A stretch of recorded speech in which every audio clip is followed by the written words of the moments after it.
بسم اللہ الرحمن الرحیم۔ السلام علیکم دوستو، آپ جانتے ہیں کہ علامہ سعد حسین رضوی پر جیل میں مظالم کیے جا رہے ہیں، جس کی وجہ سے تحریک لبیک پاکستان نے ٹویٹر پر ایک ٹرینڈ چلایا جو کہ آپ دیکھ سکتے ہیں پاکستان میں سب سے زیادہ ہٹ ہوا، اور تحریک لبیک پاکستان کا جو ٹرینڈ ہے وہ ٹاپ ٹرینڈ رہا، اور تحریک لبیک پاکستان کے کارکنان نے حکومت سے مطالبہ کیا کہ علامہ سعد حسین رضوی پر فوری طور پر ظلم بند کرو، اور ساتھ ساتھ یہ بھی کہا کہ اگر علامہ سعد حسین رضوی کی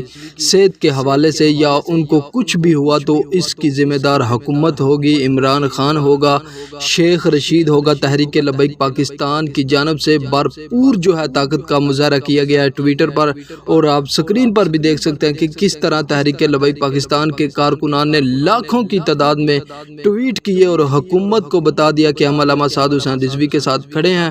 تو جی ناظرین، مزید اپڈیٹ کے لیے چینل کو سبسکرائب کریں، ویڈیو کو لائک کریں اور کمنٹس باکس میں اپنی رائے کا اظہار ضرور کریں۔ اللہ حافظ۔